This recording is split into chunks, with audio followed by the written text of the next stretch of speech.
Bir filmni ko'rdim, juda ham yaxshi ishlashibdi, g'oyalar yaxshi, juda bir dialoglar ham joyida. Lekin buning ikkita aybi bor. Birinchisi, qizlarning barchasi boteks qildirilgan, filmni buzib turibdi. O'zbek qizi bunaqangi boteks qilmaslik kerak. Hatto hijob yopingan, namoz o'qiyotgan qizlar ham boteks qilib olibdi. Ular bilardi bu boteksni mumkin emasligini. Ikkinchisi, film ko'cha tilida ishlangan.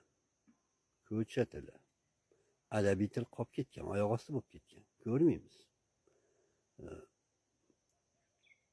Tilimizni bulg'ashda shu kinochilarimiz bosh-qosh bo'lyapti. Muhammad Yusufni "Kechir meni ona tilim" degan she'ri bor edi. Shu she'rni bir o'qib qo'ysanglar yaxshi bo'lar edi.